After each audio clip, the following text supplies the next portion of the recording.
All right, good evening. This is the mini lecture on the populists and what caused them to revolt so much against what was out there. Hopefully this is coming through on the sound and it's working just fine. If not, I'll have to re-record. So biggest thing is where did the populists get started and how did this develop out of it? And the populists are basically farmers. They're upset with the railroads. They're mad as all get out and they want equal treatment. They want to have a fair price, and they're tired of the biggest monopoly, which is the railroads and the bankers that back them. Their movements, guys, every time a farmer produces, he generally produces a lot, which causes too much supply, which if you don't have enough demand, becomes to the point where there's not enough money to make to pay the bills. Thus, it's kind of a vicious cycle. And we had this era where we had constant technology that improved American farming techniques, but unfortunately, that improvement came with a price, and that price is lower prices for their goods. Farmers would try to blame almost anyone, but they did have a good case against the banks in the East, which generally would foreclose on them if they didn't have enough for the crops. Commission merchants who took a percentage of their crop, and the railroads in particular, in the monetary system. And it's a matter of silver versus gold, and this is where we're going to lead into. They complained about railroad companies. There was a long haul and a short haul rate. Long haul, let's say you're taking from somewhere in central Nebraska to Chicago. You paid less per ton per mile than you did if you said central Nebraska to Omaha, a shorter haul, which meant those larger cities where meat packing and granaries could make a lot of money. And this is normal, and the government supported this. There was court cases, Munn versus Illinois, that said the states could deal with the railroad companies the way they wanted to because it was a state thing. But when they crossed state lines, the Interstate Commerce Commission that had not come in yet, there was no such thing to regulate. It was just, how is the Commerce Clause working? Now, keep in mind, railroads grew quickly. I mean, they were showing up everywhere. And they were trying to drive the cut rate ones out of business so the bigger economies of scale could drive out other shippers. And this is something I haven't really mentioned much, but the farmers weren't the most organized, but they at least figured out a way to not necessarily combat the railroads, but to take these cooperatives and sell crops and work together and buy supplies instead of having to rely on the railroads and commission merchants in a general store. They basically figured out a way to do it themselves. And they formed these organizations, started out as the Patrons of Husbandry, later called the Grange, and it is the first farmers' movement in this country. The biggest issue for most farmers outside of dealing with railroads was the matter of monetary policy. There was gold and there was silver, and up until about 1890, the currency in America was based on the gold standard and the gold standard only. But at some point, gold would run out, and we'd gone through these panics as well in 1873 and again in 1893. And we wanted to address the problems of deflation. So we needed to have a better monetary policy. Farmers loved the idea of free silver. It also allowed for dollars to be printed and to be backing it. And what they did is we were going to purchase silver, mint it at approximately 16 ounces to 1 ounce of gold, allowing for basically the dollar to be worth a little less, thus farmers' goods to be worth a little more, and cause a slight inflationary cycle. Now, the consumers in the East didn't like this, but the farmers needed this. The farmers were not getting great crop prices. They were basically at the mercy of the large corporations, the large agricultural corporations, and in particular in grains, primarily like Pillsbury up in Minneapolis, or the breweries in along the Great Lakes area. But this free silver movement, this is a huge issue in dealing with the farmers. Monetary policy is going to make a difference. The Grange, the farmers, they want the free silver. They want to address problems. They have issues. They have social issues, cultural issues. They have money problems. They have to deal with credit because banks foreclose. They are also going to start being a little bit nativist at times too. Not completely, but a little bit. But the biggest issues are the railroads and the railroad workers. Railroads were the biggest employer. They were also the biggest monopoly at this time. Farmers worked around a thing called the Farmers Alliance. This began in Ocala, Florida, about 1890, and they came up with some ideas to try to help the average person regain control of their government away from corporations. Now, we're going to see these a little bit, and if you've done the reading and done the assignment for the Omaha platform, you will see that we have several things here that allow for corporations to have to come under control a little more. A graduated income tax, a little bit more fairness in it. Instead of just having wealthy people getting rich, we want to have this pay their fair share. This is something we have now today, but it wasn't until 1916 or so. Direct election of senators. Before this, state legislatures had chosen senators, which meant big business in that state was behind them. So lack of control. We had the free and unlimited coinage of silver they wanted. This is a huge issue. 16 ounces to 1. Government control of railroads. We won't see that until later into World War I, as well as the establishment of sub-treasuries to give a certain amount of local control. The People's Party shows up, guys. It's in Kansas. It's in the Midwest. Think of a Kansas tornado coming through. And they did have some success, mostly in local politics, primarily in Kansas, having a gentleman named Donnelly elected to the House of Representatives for 3 terms. So he serves about 6 years, and really the People's Party lasts about that long before it is morphed into the Democrats, and then many morph over to the progressives. It is against everything in the East. It sees anything to the east as bad and wicked, and Mary Lease would go around and give speeches throughout Kansas. A Kansas farm wife who really did not like the aristocracy, didn't like people like J.P. Morgan. They didn't like guys like Vanderbilt. They didn't like Carnegie. They didn't like anybody who was of wealth from the east because they took advantage of the farmer. And she was right.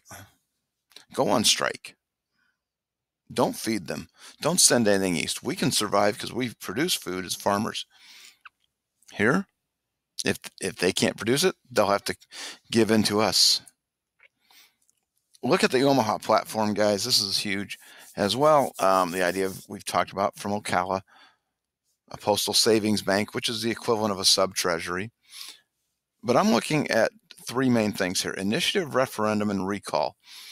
How about initiative being the right of a citizen to basically propose a law that the legislature has to deal with, or have it where the populace votes on it, or the referendum to recall a bad law, or to reverse a law, or to get rid of a corrupt politician, to use recall. We'll be seeing these more in depth in the progressive era, into chapter 21. We also will be looking at the Australian ballot. These are measures that start with farmers. The problem is the farmers don't have the wherewithal to really have political clout, whereas the middle class has this. And middle class reformers are going to lead these ideas, but they're also going to be against undesirable immigration. So they're not exactly what I would say straightforward on making the American dream for everybody.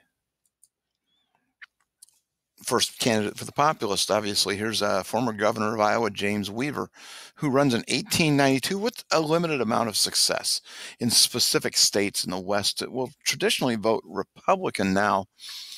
and they generally had voted Republican, but they're getting to the point where the populists are tired of both parties, and they want to have they want to have everything that they need. Well, 92, the tariff issue was the biggest issue. And then there's a depression. But the populists got 22 electoral votes. There's very few times a third party gets it. The last time we had a third party really get any sort of significant electoral votes was 1968. A little bit of local success, some senators, all from certain states in the West, but the panic made the Democrats look poorly because the panic hit everybody hard, including farmers. It hit railroads hard because of massive railroad expansion. They got too big too quick. Which here's the election of 1892. So you can see we have, as you can tell, the yellow states and North Dakota split. Weaver did all right. Did all right in Oregon. The problem is they have to win over the Northeast and the urban areas, and that's one of the weaknesses of the People's Party. They don't win over the Northeast. And again, the panic, one of the worst depressions we'll have until 1929, and then we all know what happened there. The stock market crashed. Europeans pulled out money. They didn't think there was any reason to have investment. We overbuilt railroads, we overspeculated, and we grew quickly. And it crashed within 6 weeks after Cleveland's inauguration in March of 1893, and would last through the election of 1896 into 1897, and be a small recovery, but it's going to be slow too. Banks were going, and this is, I think, the biggest issue is the gold reserves went belly up. They fell below $100 million. And most of the Easterners blamed the Silver Act, so they said, we're going to repeal it and bring back gold. Had to have a private bailout from J.P. Morgan. But silver was pretty much dead in the water right there. But it would be an election issue in 1896. That constant 16 to 1, 16 to 1, 16 to 1, silver to gold always is the biggest issue for the populists. Editorial cartoons are great. Labor, farmers, they were hoping to get just about everybody on board, but they don't get the middle class on board. This is a very interesting primary document. This is definitely against the East, that labor has been made to pay for everything, and bankers in the East never got harmed. But here we go. The election of 1896 it's not necessarily a turning point election, but it's pretty important. And I'll have you watch the video by Keith Hughes as well on the election of 96. Eventually, I will load that up into Google Classroom. But the Democrats were split.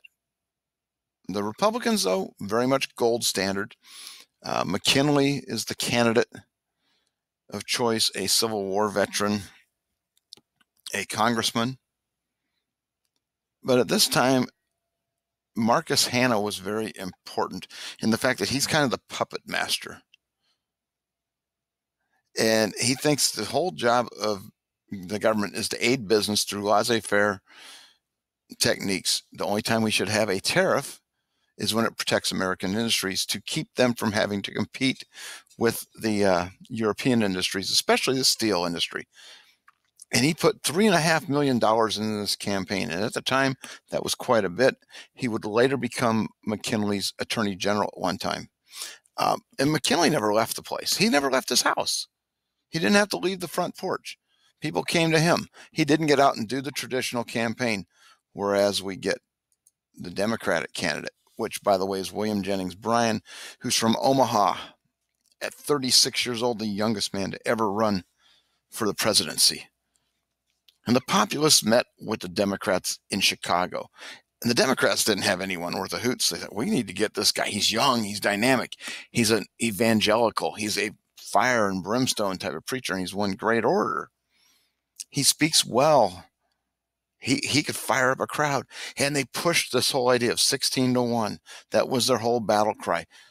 You don't need gold, you need silver. Gold is that of the East. Now, he will not win the election, but he will make an impact. He gets things rolling. Bryant's Cross of Gold speech, I think, is one of the most impressive speeches of all time. Later in his life, before he passed away, he was able to record a reenactment of this.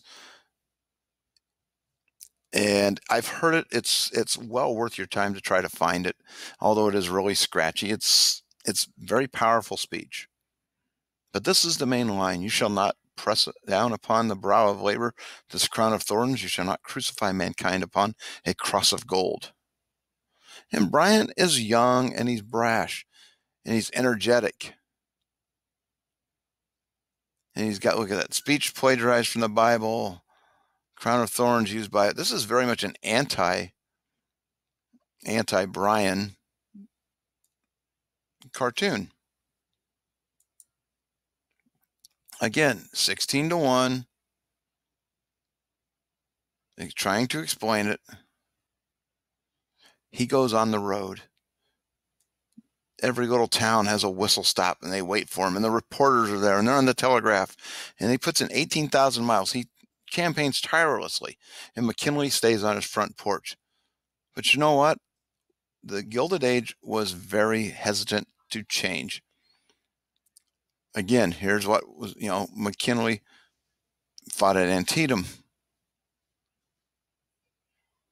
Bryan was still rattling his toys. The election was fairly close. I mean, you look at where Bryan carried, but he didn't carry the most populous areas. He carried mostly rural. Look at the largest states he carried: Missouri, Texas, Tennessee, Virginia, and North Carolina. After that, nothing in double digits that would get him anything major other than, well, Kansas, of course. It's tough to be. He's going to have a hard time because the Republican candidate McKinley took the big ones: New York, Ohio, Indiana. This was typical of that era. Why does Bryan lose? It's pretty straightforward. His focus on silver really upset urbanites. He didn't get the middle class. He didn't get the suburban areas. That, and the fact that the Populists didn't get allied with anybody else. They tried to do it themselves. And a lot of Democrats, there were a lot of conservative Democrats who crossed over with people like Grover Cleveland as well. That would have been the gold standard Democrats. And McKinley, let's face it, he was a professional politician. Bryan was not. And Bryan's lack of having a grassroots in certain areas east of the Mississippi hurt him, especially in the North. Now, this part here is a little bit tricky. We've all heard of The Wizard of Oz and L. Frank Baum. And Baum wrote this in the year 1900 as allegory on the election. And most people would think no. But you look at Henry Littlefield's 1964 thesis on this. Now, there are some things here. This should have been having music playing, but unfortunately it didn't work with this. You would hear the songs from The Wizard of Oz. But as you see the images: the Scarecrow, the Tin Man, the Cowardly Lion, the Wizard, the Wicked Witch and the Monkeys, the Good Witch, the City of Oz, and the Emerald City, and the Twisters. So this part here, I'm not going to get through everything, but Dorothy represents everything that's good with us. The Wizard of Oz and the city is the Eastern Establishment. At one point, it was also going to be the City of Oz, the Emerald City, to represent D.C., the center of action, with Marcus Hanna possibly being the wizard. Either him or McKinley, one of the two. But look at what you see: the Cowardly Lion. That picture you saw of Bryan, that is him roaring but no bite. In the movie, there were silver slippers that should have been portrayed, but they portrayed them as ruby slippers because it looked better on film. Everything here has a purpose. The Wicked Witch of the East, The wizard, that could be the McKinley and or slash Hannah, depending on which part of Littlefield's thesis you believe. But everything was there. And remember, the Wicked Witch of the West, always out after Toto, always out after every man that drowns by water. The problem with populism is it doesn't have that middle class that it needs to move forward, which within 4 years of the election of 1896, it starts to move forward during the Progressive era between 1900 and about 1920 and the end of World War I. There are things that come about. I mean, we got direct election of senators. We've got an income tax. We have railroad legislation. Some states have initiative, referendum, and recall. But what we have is what we're moving forward. Hopefully this will work, and we'll catch y'all later.